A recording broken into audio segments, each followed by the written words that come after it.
What happened in the skies on the morning of September 11th, 2001?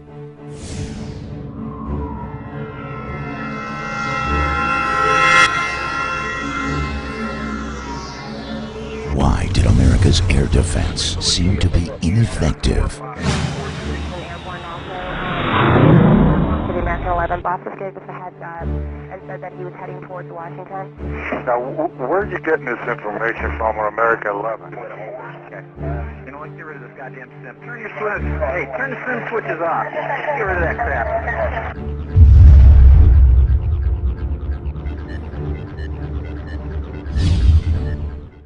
According to the 9/11 Commission report, 4 aircraft departed America's airports on a gorgeous September morning in the northeast corridor of the United States. 2 from Boston Logan, 1 from Newark, New Jersey, and another from Washington Dulles in Virginia. The aircraft alleged to have attacked the World Trade Center are reported to have departed Boston's Logan International Airport. The first aircraft, claimed to be American 11, tail number N334AA, is reported to have departed Logan at approximately 0800 a.m. United 175, tail number N612UA, a few minutes thereafter. Both climbing out to their cruising altitude, it is alleged the aircraft were hijacked by Muslim extremists armed with box cutters. Located at Hill Air Force Base in Utah, the 84th Radar Evaluation Squadron, also known as RADIES, provided software and files through the Freedom of Information Act of the reported radar tracks on the morning of September 11, 2001. We will be analyzing these files throughout this presentation. NORAD provided audio recordings from the morning of September 11, 2001 of their Northeast Defense Command, also known as NEADS, the sector responsible for defending the northeastern United States. The FAA also made available their audio recordings from Boston and Washington. Please keep in mind when viewing this presentation that pilots for 9/11 Truth do not claim data provided by government sources is authentic, yet it must be analyzed. Pilots for 9/11 Truth have analyzed a growing mountain of information and data provided by government agencies, much of which conflicts with the government narrative of events. How can government agencies draw a conclusion when even their own data does not support their hypothesis? Government sources and the 9/11 Commission must be held accountable for such conflicts, yet they refuse to comment. Even if data were altered by their very sources, it is a crime to fabricate data provided through the Freedom of Information Act, and someone must be held accountable. These are the radar tracks of the various aircraft and their relative positions on the morning of 9/11 during a little over the 2-hour period from 8 a.m. till approximately 10:15, according to the 84th Radar Evaluation Squadron. Included is the fighter response. Irreverent air traffic and clutter have been filtered for clarity.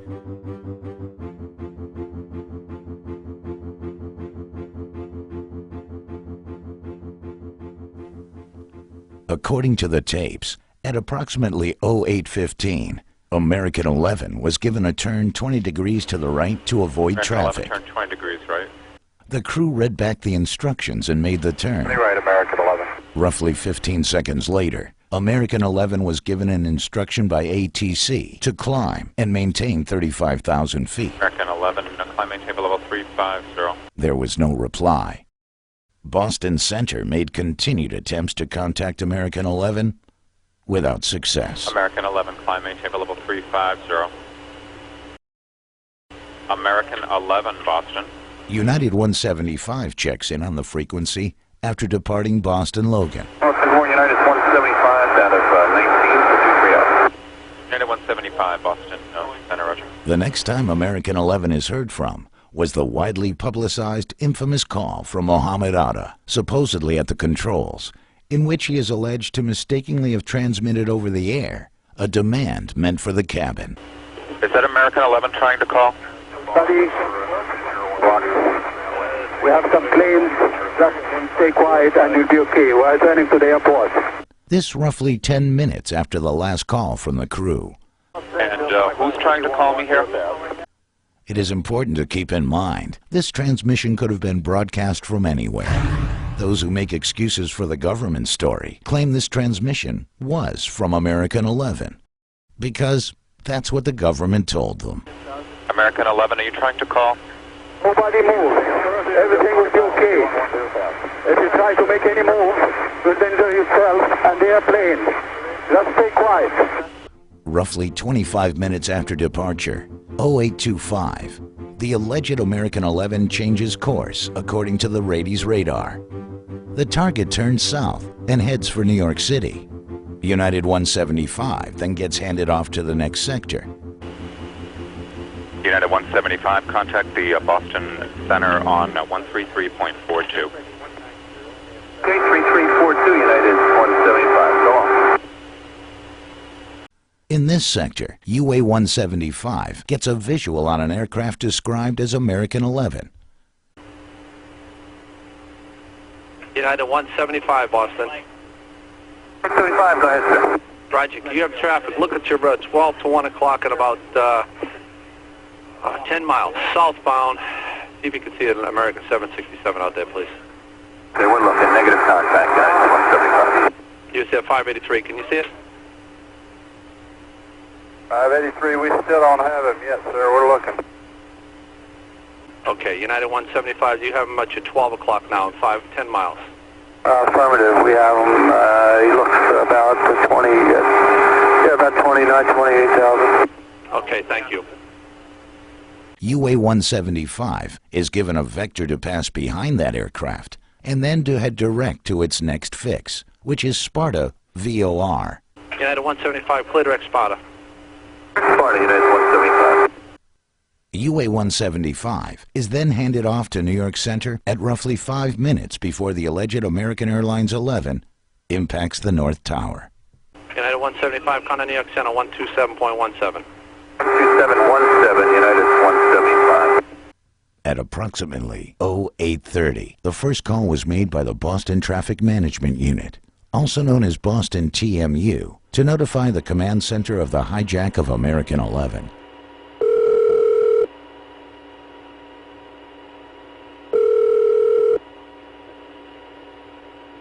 Command Center East, Tony. Hi, Tony. Good morning, Boston Center. I got a situation here with American 11, American 11, Boston departure to LAX. We believe it's a possible hijack situation. Okay, tell me more. Okay, he departed Boston. We lost radio communications with him. Then we lost his transponder, and they believe that they heard in the background something, a threat. And right now, What, a threat, you said? a threat. And right now the aircraft is just west of Albany, going southbound. Okay, I see him. And he's Nobody's talking to him, right? nobody's talking to him at this time, correct?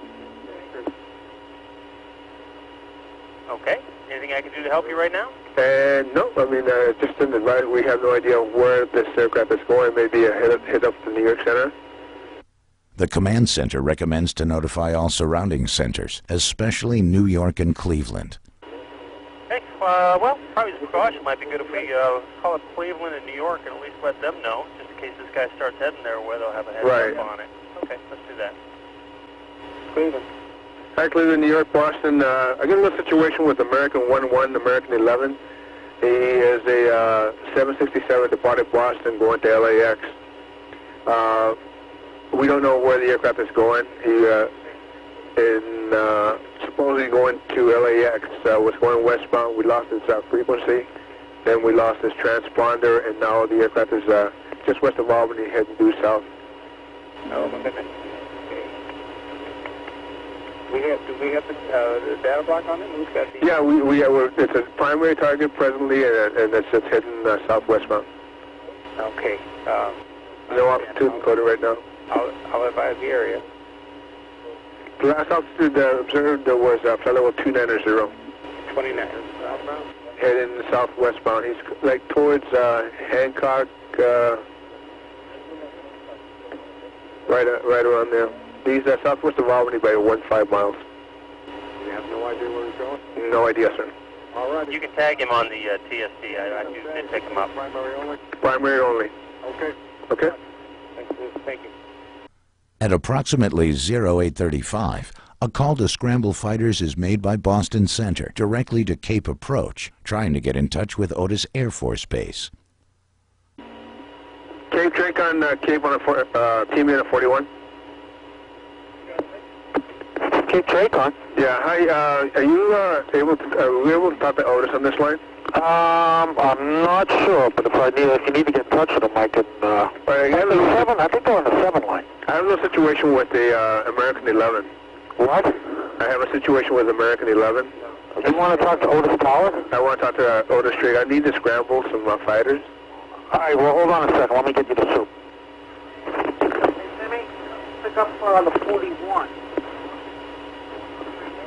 Something about a scramble, I don't know. Cape Approach. Hey, Cape, Dan Buena from Boston Center. Yes. I have a situation with American 11, a possible hijack. American 11? Yes, sir. Departed Boston going to LAX. Right now he's south of Albany. I'd like to scramble some fighters to go tail him. Oh, okay. Well, we'll talk to Otis here. Okay, and just put if he wants, just depart, and we'll put a flight plan in for him. At 0840, 5 minutes later, Boston calls the command center to speak with New York Tracon Direct, letting them know the hijack is confirmed.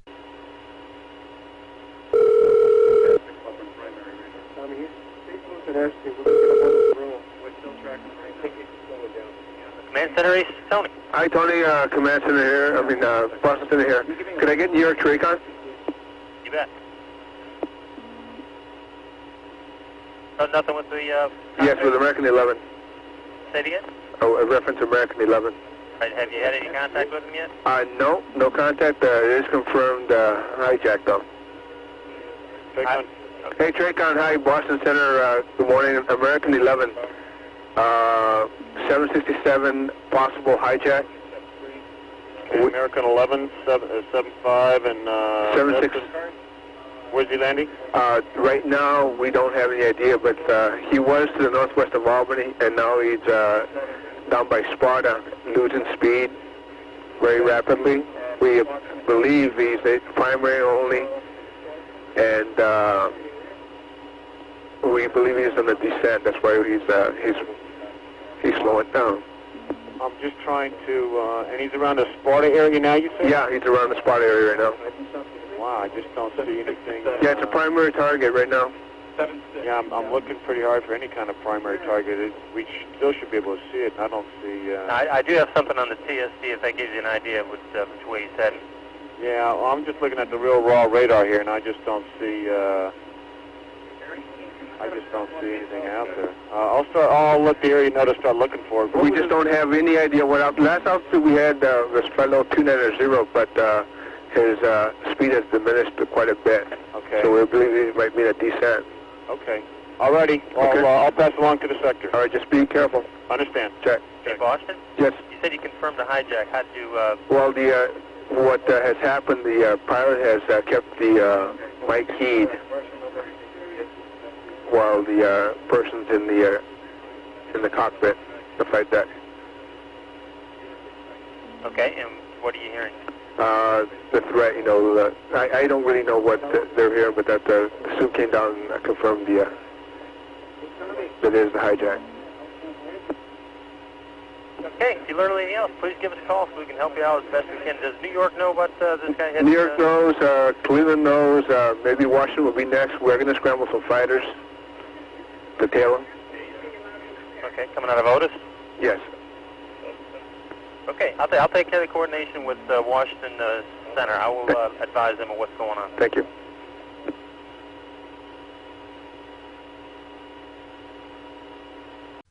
According to the command center, Washington was also being advised at this time to keep an eye out for suspicious aircraft. This was an hour prior to the attack on the Pentagon. At 0845, 1 minute prior to the North Tower impact, Cape calls Boston and advises them they would need to get authorization from the Northeast Defense Sector, also known as NEADS, to launch fighters. CAPE gives Boston the flight ID of the fighters as Panta 45 and 46.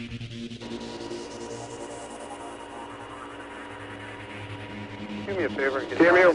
Yeah, it's Cape Trincon here. Is Dan there? That's me. Hey, I just talked to Otis here, and they said they needed a NEADS authorization. We're working with NEAS to see if they should be calling you now. Okay, just to let you know, we got a call on a Panta, P-A-N-T-A, for Alpha November Tango Alpha 45 Yeah. and 46, flight of 2. They'll be airborne soon.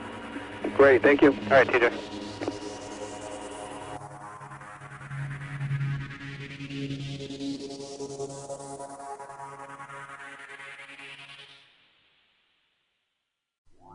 It is interesting to note that American 11 and United 175 both have the same departure and destination, Boston to LAX, but were given different routing. American 11 was cleared along the preferred Great Circle route to LAX, which directs flights over Syracuse, New York. This is the most direct route to Los Angeles International Airport.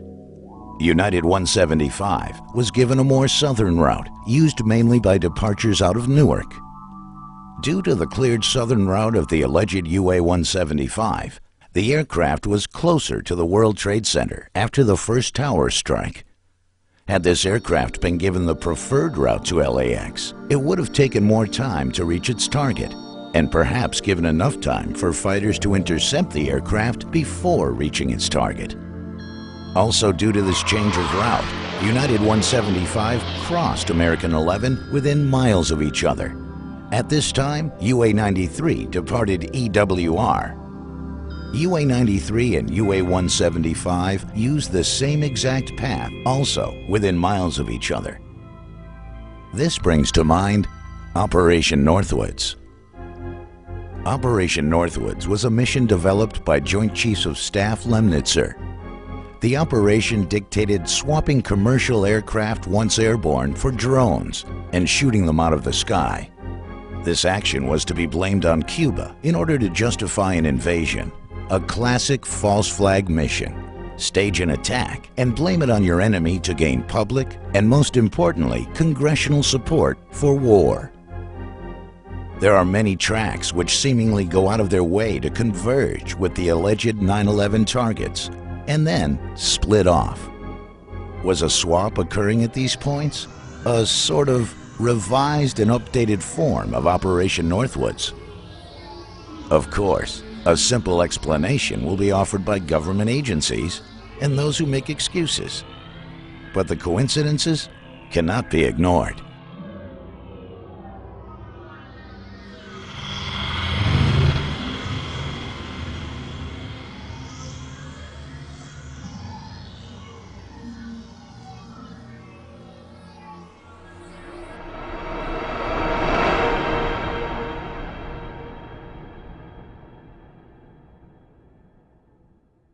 At 8:52 a.m., fighters are launched from Otis Air Force Base. Needs repeatedly wants the fighters to go direct to the Z point, to New York City, and demand the FAA ATC clear a route. I don't know where I'm scrambling these guys to. I need a direction, destination. Okay, I'm going to give you the Z point.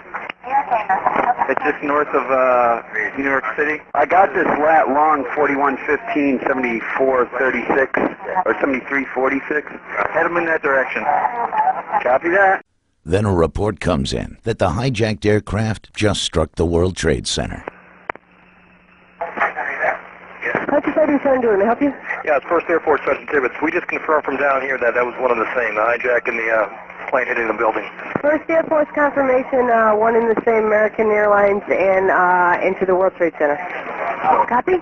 Is that what you said, sir? That's copy, yes. Another report is circulated through the system that the last known position was 15 miles east of JFK. Last position I got from Boston was 15 miles east of JFK. Instead of the fighters being scrambled directly to New York City, Needs changes their route to hold in W105, a warning area off the southern coast of Long Island based on the last known position that was never verified. Here they are instructed to hold as a radar track accelerates to more than 150 knots over the max operating speed of a 767 with its target in sight, the World Trade Center South Tower. We analyzed the speeds for the South Tower aircraft thoroughly in our presentation 9/11 World Trade Center attack.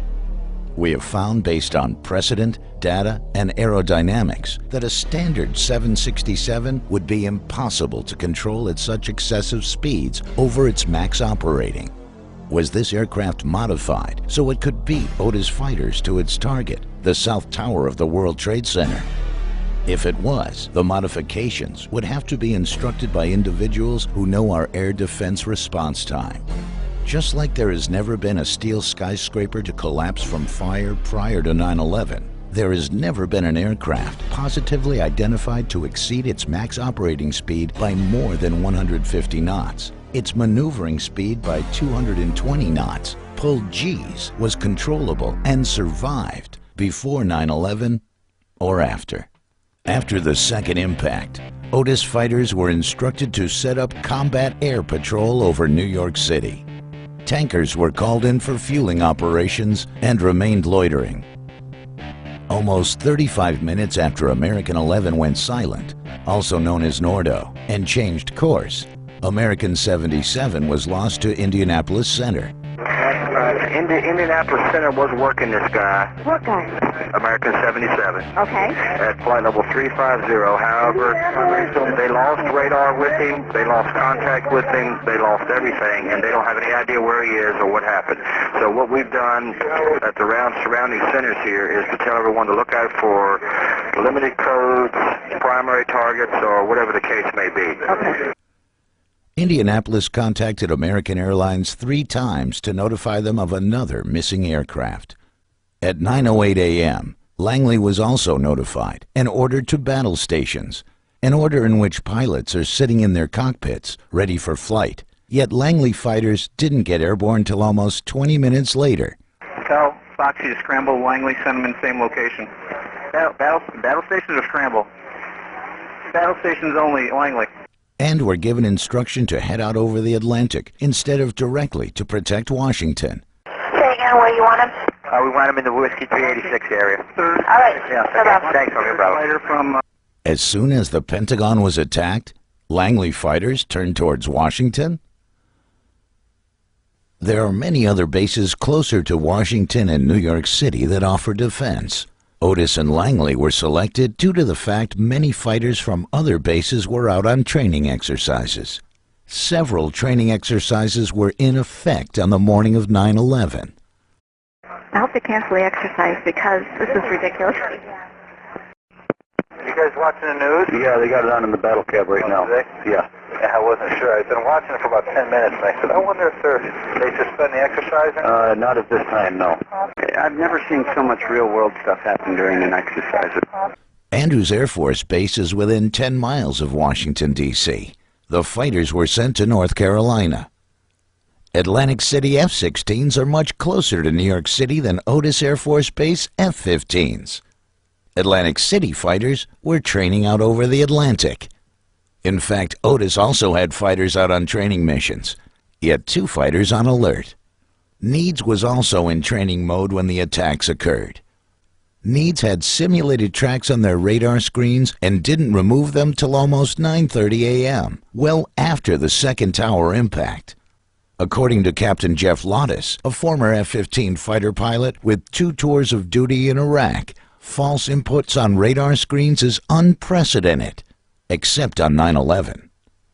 You can hear the confusion when Needs is attempting to locate their tankers. Call sign Team 23.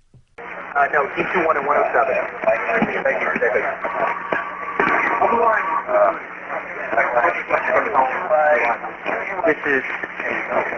This is Team 23. That's Team 23. Yeah, I just told Jeremy, I want him down in 386 and we let him over. Okay. You know, let's get rid of this goddamn sim. Turn your switch. Hey, turn the sim switches off. Just get rid of that crap.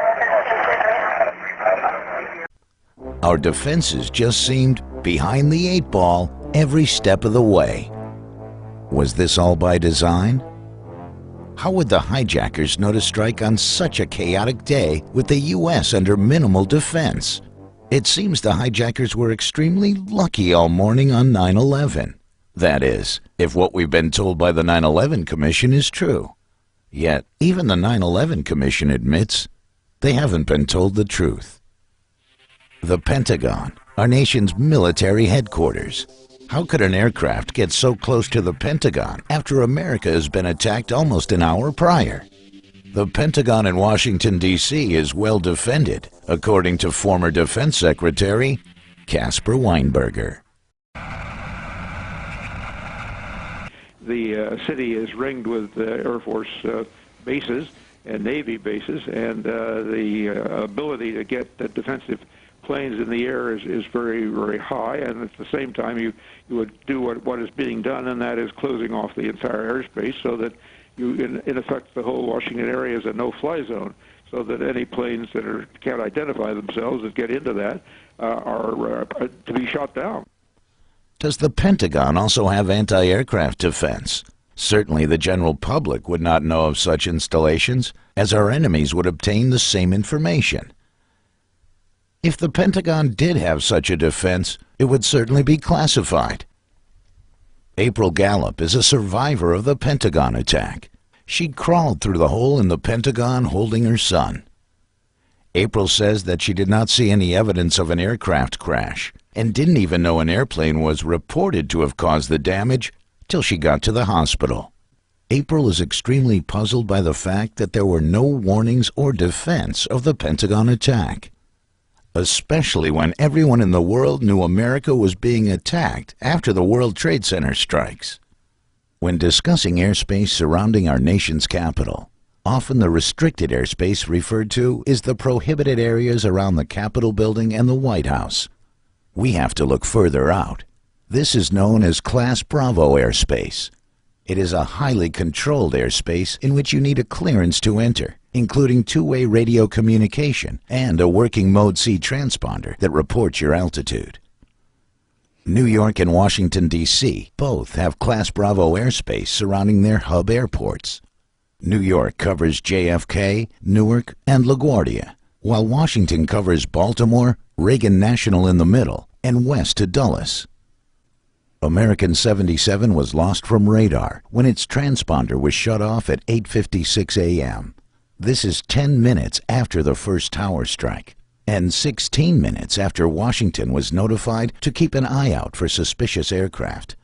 Danielle O'Brien at Washington TRACON observed a fast-moving target penetrating Washington Class Bravo. She wasn't notified of the events in New York, yet Washington Center was advised. Why was this information seemingly intercepted from getting to TRACON controllers in Washington? Had Miss O'Brien and her colleagues been advised of the events in New York, would she have been more alert to have the target penetrating Washington Class Bravo intercepted? Would the word have gone out to the Langley fighters, who were now heading out over the Atlantic? If the unidentified target reached Washington, D.C., certainly Pentagon aircraft defense could have played a role, if April Gallup is correct. Some have argued that the Pentagon would not have such a defense because Reagan National is so close, an aircraft departing and arriving could inadvertently be shot down. Those who make such arguments aren't familiar with how the national airspace system works. Most aircraft arriving into Reagan National are well known of their intentions prior to even departing their origin airport. Those that aren't are well known of their intentions prior to entering Washington Class Bravo, 30 miles from Reagan National. Those who don't communicate and perhaps have their transponders off, that is your target. Aside from the fact we already know it's impossible for an aircraft to have caused the physical damage at the Pentagon based on witnesses filmed on location and data provided by government agencies, an unidentified aircraft should not have been anywhere close to the Pentagon. It appears the interceptors were intercepted. Always one step behind the curve until the objectives were accomplished.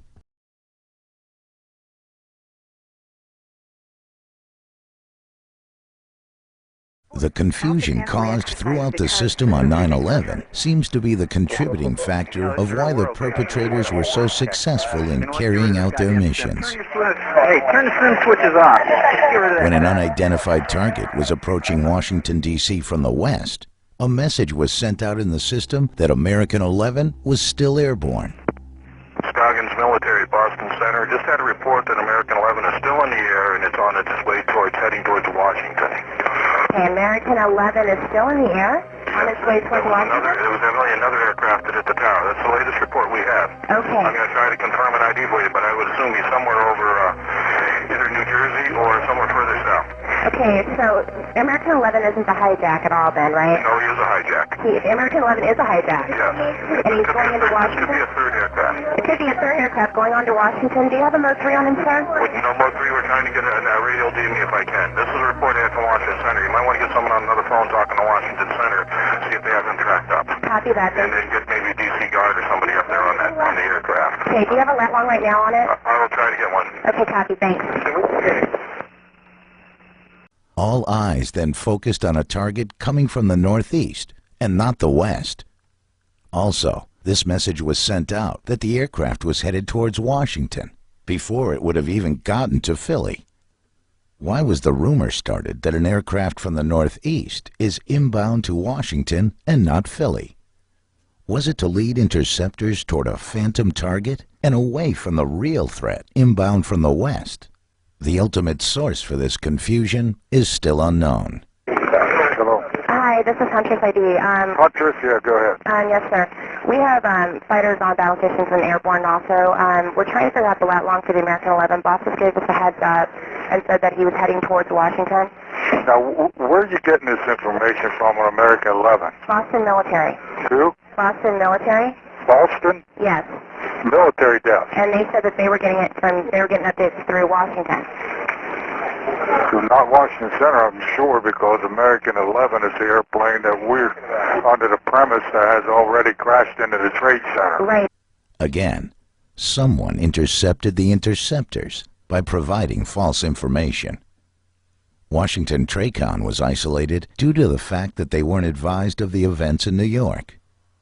The rest of the system was virtually isolated from Washington TRACON because TRACON didn't feel the unidentified target may be a threat until it was too late. Again, due to the fact the information seemed to have been intercepted from getting to Washington TRACON. Have any information you may need on this flight? Okay, if you could do me a favor and have them call us. We cannot call out for some reason. By this time, many are aware of the infamous Norman Mineta testimony given to the 9/11 Commission. The aircraft was 50 miles out, 30 miles out, 10 miles out. Do the orders still stand? The plane is 10 miles out. The young man also said to the Vice President, do the orders still stand? And the Vice President turned and whipped his neck around and said, of course the orders still stand. Have you heard anything to the contrary? Well, at the time I didn't know what all that meant. And the flight you're referring to is the flight that came into the Pentagon. Yeah. To this day, there has been much controversy over what exactly those orders were. Were they to stand down in order to let the Pentagon attack occur? Were they a shoot-down order? Mineta's testimony has been among the most damaging because those who make excuses for the government story are having a very difficult time trying to explain such a conversation with the Vice President. Some young man came in and said to the Vice President, there's a plane 50 miles out coming towards D.C. So I said to Monty Belger, who's the number 2 at FAA, I said, Monty, what do you have on radar on this plane coming in? He said, well, the transponder's been turned off, so we don't know who it is, and we don't know the altitude or speed. And so I said, well, where is it? He said, well, it's somewhere beyond Great Falls right now. And so then the young man came in and said, it's 20 miles away. And so I'd say, well, Monty, where is this plane in relationship to the ground? And radar, it's hard to associate with a ground point, but they'd be able to tell you roughly the distance from wherever you are. but he couldn't tell you speed or altitude. And then all of a sudden, as I was talking to him, he said, "Oh, I lost the bogey, lost the target." I said, "Well, where is it?" He said, "Well, somewhere between Roslyn and National Airport." And about that time, someone broke into the conversation.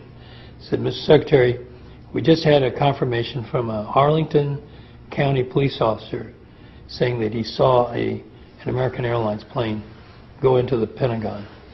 Some have argued that the aircraft which was being discussed was United Airlines 93 coming down from Pennsylvania, and that Mineta had his timeline inaccurate. This can't be the case, as United 93 never got close to the Pentagon. Some have argued it was American Airlines 11, but same thing. American Airlines 11 never got close to the Pentagon.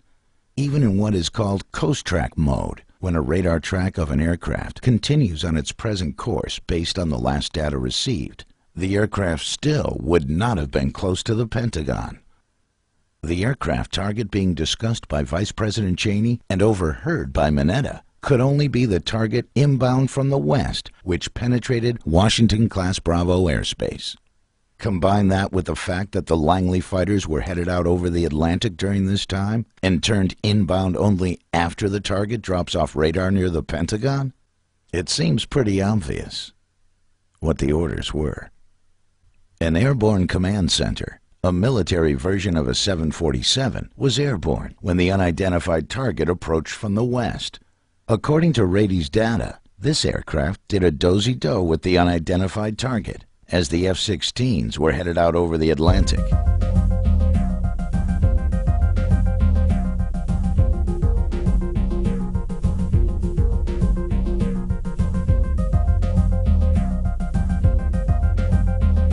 Again, at the moment the target disappears at the Pentagon, the F-16s are then turned towards Washington.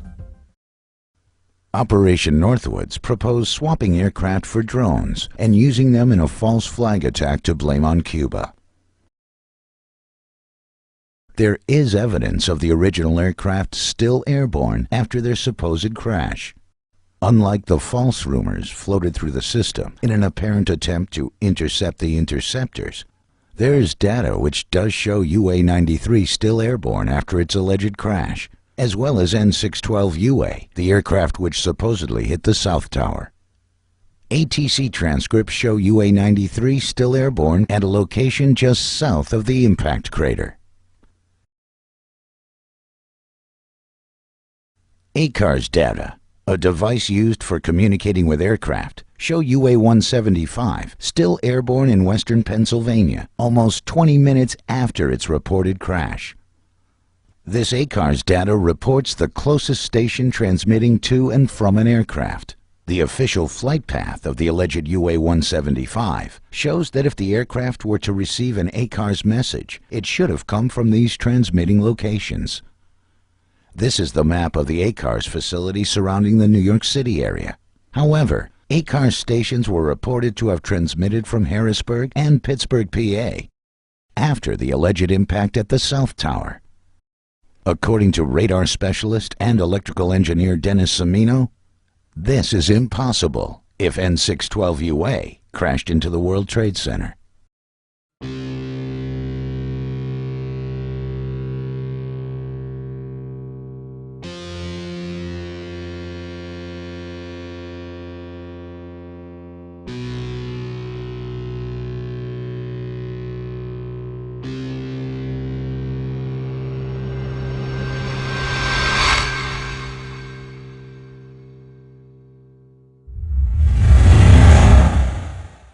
War games, simulated radar tracks, routing clearances other than preferred, enabling the second aircraft threat to be closer to the World Trade Center after the first impact.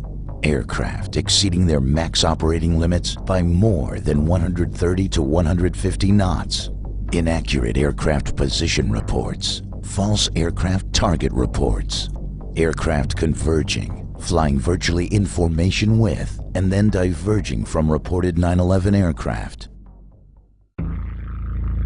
Fighters launched in the wrong directions, Aircraft seemingly still airborne after the alleged attacks. Poor communications. Phones not working. We cannot call out for some reason. All right, let me have your number. Is it any surprise that our defenses were always one step behind? While the perpetrators of 9/11 were able to successfully accomplish their mission with military precision. Are we supposed to believe Al-Qaeda was running all this interference so the supposed hijackers could complete their mission? Bin Laden isn't even listed as a suspect for 9/11, yet we went into Afghanistan to smoke him out.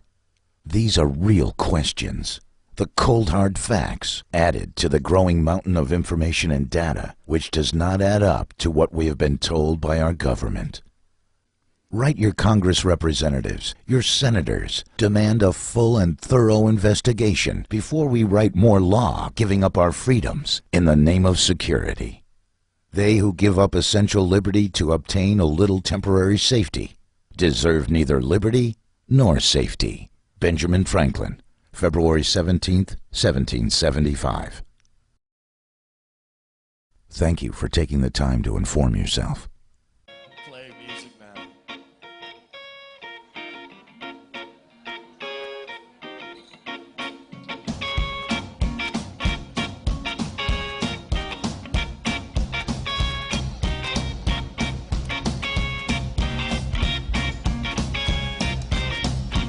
Give a ticket for an airplane. Ain't got time, say no fast train. Lonely days are gone, I'm coming home. Guess you wrote me a letter.